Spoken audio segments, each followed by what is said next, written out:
Hello, dear students. This is Amjad Lagari, and today we will study the GDP gap and Okun's law. तो हमारा ये chapter number 7 है जो है inflation unemployment and business cycles के मुतालिक. This is the last topic of chapter number 7.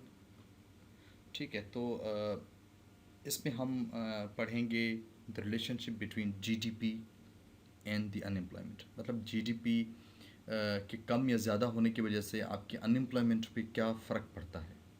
ठीक है, तो बेसिकली जो है वो अगर हम इस तरीके से कहें कि अनएम्प्लॉयमेंट की कॉस्ट क्या है, अनएम्प्लॉयमेंट की इकोनॉमिक कॉस्ट क्या है, तो वो कॉस्ट है फॉरगॉन आउटपुट. जितना आउटपुट कम होगा उतनी ही अनएम्प्लॉयमेंट बढ़ेगी. वो कैसे? वो इस तरीके से कि अगर आपका आउटपुट ज़्यादा होगा तो फर्म्स जो हैं वो ज़्यादा उनको लेबर्स हायर करेगी, ज़्यादा वर्कर्स हायर करेगी. जितने ज़्यादा वर्कर्स होंगे उतनी अनएम्प्लॉयमेंट ज़्यादा क्रिएट होगी. It means if there is the GDP gap there will be more unemployment. इसको हम इस तरीके से कह सकते हैं कि it is the sacrifice of output.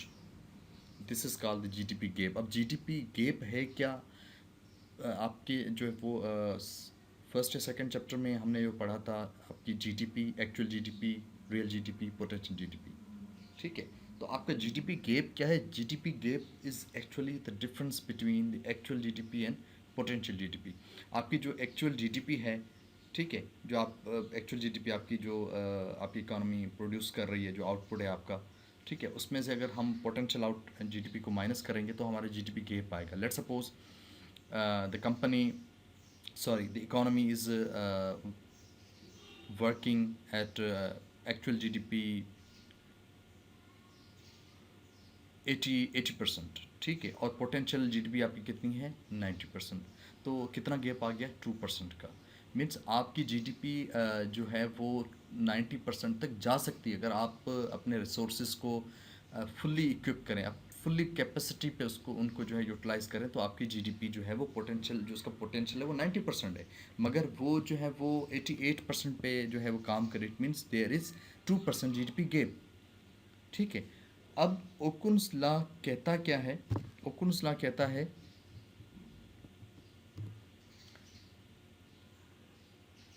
Okun's law states that for every 2% that GDP falls relative to potential GDP, the unemployment rate rises at 1%.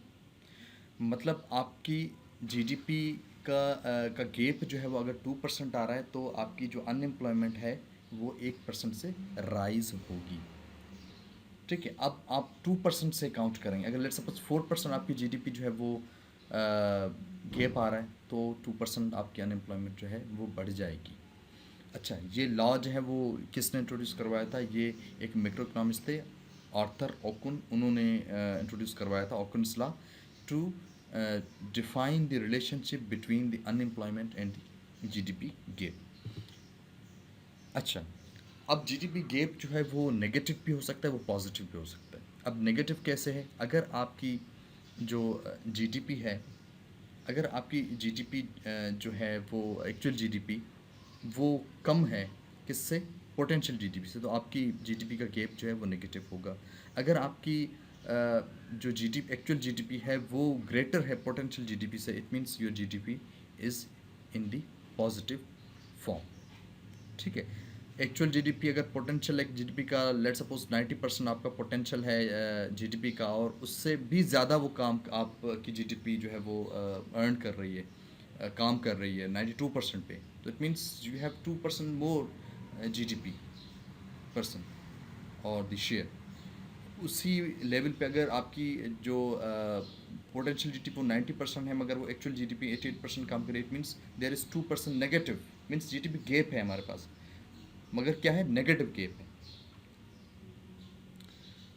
So let's understand from this gap. अब इस आपका जो है वो इस ग्राफ से हम थोड़ा समझने की कोशिश करते हैं. आपकी एक्स एक्सिस पे क्या है? Rate of growth of real GDP. ठीक है, परसेंट्स में. और वाई एक्सिस पे क्या है? आपकी चेंज इन अनएम्प्लॉयमेंट. अब यहाँ पे आपकी फर्स्ट अगर हम ज़ीरो यहाँ पे ज़ीरो जीडीपी को देखें तो आपकी अगर हमारी जीडीपी ज़ीरो पे है तो अनएम्प्लॉयमेंट का रेट जो है वो अप्रॉक्सीमेटली 1.5 है। अगर हमारी जीडीपी जो है वो 2% पे है तो आपकी कहाँ पे है, अप्रॉक्सीमेटली ज़ीरो से थोड़ा लेवल। मतलब जीडीपी आपकी गैप जो है वो जितना 2% बढ़ेगा तो आपकी अनएम्प्लॉयमेंट भी 2% से राइज होगी। अगर आपका जीडीपी गैप 2% से फिल हो जाएगा तो अनएम्प्लॉयमेंट 1% अनएम्प्लॉयमेंट क्या हो जाएगी, कम हो जाएगी। It means if we want to decrease the unemployment, ठीक है, so we have to increase our GDP level. हमें अपना जीडीपी लेवल क्या करना होगा, इंक्रीज करना होगा। So this is the very simple relationship of GDP gap with the unemployment, and this is called the Okun's law. So this is the end of our chapter, and I hope you have all concepts are clear to you. If you have any questions, even you can ask me in the Google class.